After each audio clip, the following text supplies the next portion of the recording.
5 अगस्त साल 2019 को आर्टिकल 370 को जब भारत ने हटाया था तो दुनिया को यह बताया था कि जम्मू कश्मीर हमारा अभिन्न हिस्सा है। यह फैसला भारत की संसद में लिया गया था। 140 करोड़ भारतीयों की आवाज थी, हमारी अखंडता का प्रतीक था। अब सिर्फ एक मुद्दा बाकी है, वो है पाक ऑक्युपाइड कश्मीर। जितनी बात करनी है वहां पर होगी, लेकिन उसको लेकर भी हम कह रहे हैं कि उसको लेकर भी अमेरिका से हम बात नहीं करेंगे। अगर पीओके को लेकर भी हम बात करेंगे तो पाकिस्तान से करेंगे। पहले वो भी हमारा था, हमसे निकल कर गया है, हम आपस में बात कर लेंगे, हमारा पड़ोसी है, तुमको चौधरी क्यों बनना है? वो भी धरती हिंदुस्तान की है।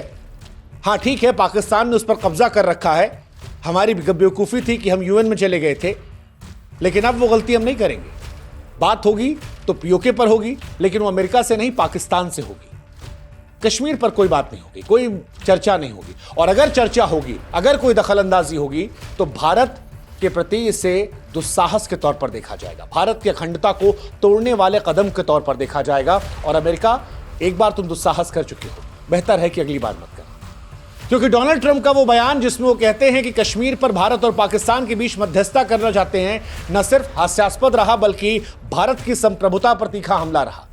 ट्रंप, जिन्हें लगता है कि भारत इस बकवास को सुनकर चुप रह लेगा, वो भूल जा रहे हैं कि भारत अब वैश्विक महाशक्ति है, आर्थिक ताकत है, सैन्य शक्ति का प्रतीक है।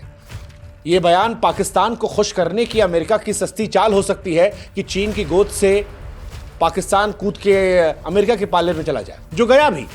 लेकिन भारत के लिए कश्मीर कोई कागज का टुकड़ा नहीं है। 2019 में भी अमेरिका ने नौटंकी की थी, तब भी हमने साफ साफ जवाब दिया था, लेकिन फिर वही गलती इस बार बर्दाश्त नहीं की जाएगी। कश्मीर कोई अंतर्राष्ट्रीय मंच का मुद्दा नहीं है, बल्कि भारत का आंतरिक मामला है। तुम्हारी मध्यस्थता की पेशकश न सिर्फ खारिज करते हैं, बल्कि तुम्हें एक आखिरी बार यह बता रहे हैं कि भारत के आत्मसम्मान पर चोट करने की कोशिश मत करो।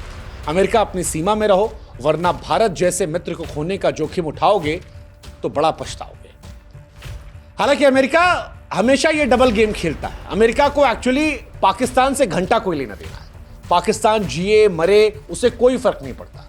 अमेरिका के राष्ट्रपति डोनाल्ड ट्रंप दो बात जानते हैं। एक, पाकिस्तान अगर जिंदा है तो वो कभी भी चीन के खिलाफ काम आ जाएगा। दूसरा, भारत मजबूत देश हो रहा है, भारत के प्रधानमंत्री का गौरव बढ़ रहा है। रूस यूक्रेन युद्ध से लेकर पाकिस्तान को ठोकने तक हमने जिस तरह से कड़े और बड़े फैसले लिए, वो बता रहे थे कि भारत अपनी सोच पर चलने वाला देश है। और यह बात डोनाल्ड ट्रंप को शायद परेशान करती है।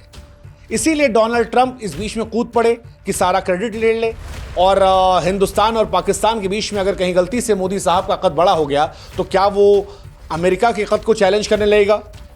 ये सारी बातें उनको परेशान कर रही थी, क्योंकि भारत न्यूक्लियर तौर पर भी पाकिस्तान से निपट लेता। पाकिस्तान की आज फ्लाइट इधर उधर घूम रही, आज ही भूकंप आ रहा है। भारत ने बताया नहीं है, लेकिन ऐसा लगता है कि एक बड़ा झटका जो है वो दे दिया है।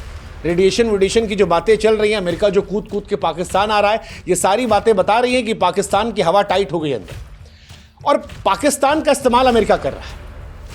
भारत को भी कोई फर्क नहीं पड़ता कि अमेरिका पाकिस्तान का इस्तेमाल करता है। ठीक है, अमेरिका पाकिस्तान को अपने सामरिक हितों की कठपुतली बनाए, उसका हक है, पहले भी उसने किया है। अफगानिस्तान में तालिबान के खिलाफ जंग हो या चीन को घेरने की रणनीति, पाकिस्तान को हर बार वो अरबों रुपए देता है और उसके बाद कहता है नाचो, और पाकिस्तान नाचने लगता है। जैसे पैसा मिलता है, शहबाज शरीफ की ट्वीट देख लीजिए, ऐसा लगता है कि पापा पापा पापा पापा कर रहे हैं, तुम ही हो माता पिता कर रहे हैं।